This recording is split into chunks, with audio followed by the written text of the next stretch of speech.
भारत अपनी आस्था के साथ, अपनी संस्कृति के साथ खिलवाड़ स्वीकार नहीं करता। याद करिए, मुगल इस देश में तब तक आराम से शासन करते रहे जब तक उन्होंने मंदिरों पर हमले नहीं किए।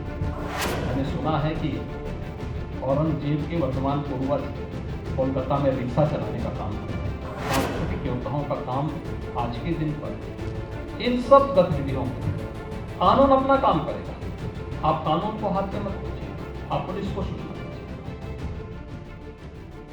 सीएम योगी की इन बातों से एक बात तो साफ है कि संस्कृति और आस्था के खिलाफ हमला किसी भी सूरत में बर्दाश्त नहीं किया जाएगा। दरअसल उत्तर प्रदेश के मुख्यमंत्री योगी आदित्यनाथ रविवार को नोएडा में थे। यहाँ सेव कल्चर सेव इंडिया कार्यक्रम में उन्होंने कहा कि दुनिया के अंदर जितने देश हैं उनकी अपनी एक विशिष्ट पहचान होती है।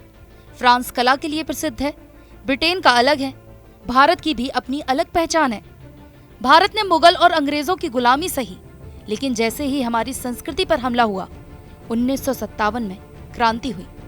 हमें किसी हाल में संस्कृति पर हमला बर्दाश्त नहीं है। अंग्रेजों के खिलाफ पहला हमला और पहला स्वातंत्र समर, जिसे हम प्रथम स्वातंत्र समर कहते हैं, कब हुआ? 1857 में। और वह क्यों हुआ? क्योंकि गाय की चर्बी और सूअर की चर्बी से बने हुए कारतूस भारतीय सैनिकों को दे करके उनकी आस्था के साथ, उनकी संस्कृति के साथ सीधे सीधे हमला करने का प्रयास हुआ था। और तब वे सभी सैनिक भड़क उठे थे और फिर एकजुट होकर के पूरे देश के अंदर एक नया आंदोलन खड़ा हुआ था, जो भारत का प्रथम स्वातंत्र समर के रूप में, जिसे वीर सावरकर ने मान्यता दी थी, जो आज भी उस रूप में जाना जाता है। यानी भारत अपनी आस्था के साथ, अपनी संस्कृति के साथ खिलवाड़ स्वीकार नहीं करता। और इसीलिए कहा गया है, भारतस्य प्रतिष्ठे द्वे संस्कृति तथा। सीएम ने आगे कहा कि मुगल तब तक देश में शासन करते रहे जब तक उन्होंने मंदिरों पर हमला नहीं किया। जब उन्होंने मंदिरों पर हमला करना शुरू कर दिया तो उनका पतन होना भी शुरू हो गया। अब सुनने में आता है कि औरंगजेब के वंशज कोलकाता में रिक्शा चला रहे हैं। याद करिए, मुगल इस देश में तब तक आराम से शासन करते रहे जब तक उन्होंने मंदिरों पर हमले नहीं किए थे। जब मंदिरों पर हमले हुए तो उनके पतन भी आते हुए दिखाई दिए। मैंने सुना है कि औरंगजेब के वर्तमान पूर्वज कोलकाता में रिक्शा चलाने का काम कर रहे हैं। सीएम ने कहा कि युवा आज के समय में स्मार्टफोन पर घंटे बिताते हैं। ये भी एक तरीके से संस्कृति पर हमला है।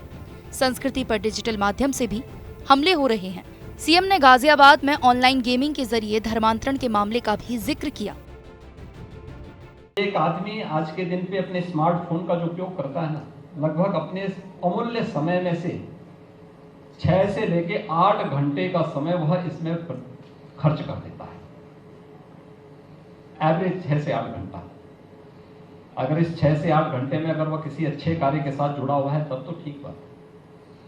किसी एक मिशन के साथ जुड़ा हुआ है, किसी सकारात्मक पहल के साथ जुड़ा है, उसका बिजनेस है और मीडिया से जुड़ा हुआ है, वह किसी शैक्षणिक अभियान के साथ जुड़ा हुआ है, तब तो ठीक है।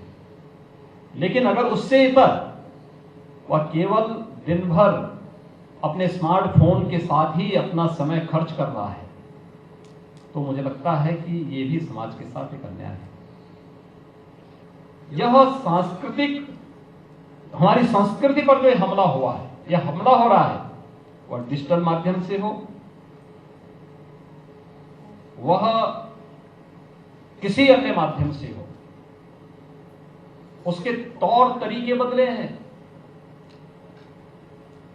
और उस तौर तरीकों को हमें समझना होगा। अभी आपने देखा होगा, हमारी पुलिस ने एक मामला पकड़ा है, स्मार्टफोन में गेमिंग के माध्यम से कन्वर्जन। बहुत बड़ा गिरोह है। और कैसे वो संचालित होता था? गेम स्कूली टीनेजर्स के साथ उन्हें धीरे धीरे करके कैसे वहां लेकर के गए। कार्यक्रम में मुख्यमंत्री ने कहा कि संस्कृति से खिलवाड़ करने वालों के खिलाफ कानून को अपने हाथों में ना लें। अगर कानून को अपने हाथ में लेंगे तो ये ऐसे लोगों की मदद करना होगा। इससे उन्हें बचाव का रास्ता मिलेगा। हमें लगता है कि समाज में, परिवार में व्यापक जागरूकता की आवश्यकता है और सांस्कृतिक योद्धाओं का काम आज के दिन पर इन सब गतिविधियों पर कानून अपना काम करेगा।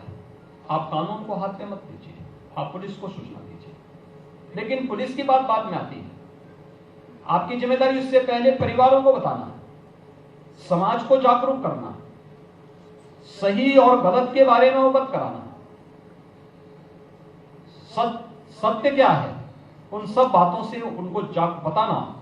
अगर हम जागरूकता के इस बड़े कार्यक्रम के साथ चलते हैं, बहुत बड़ी समस्या का समाधान हमारे सामने अपने आप होती हुई दिखाई देगी। मुख्यमंत्री योगी आदित्यनाथ ने लव जिहाद को भारतीय संस्कृति पर सुनियोजित हमला करार देते हुए इससे बचने के लिए आगाह किया और लोगों से जागरूक रहने की अपील की।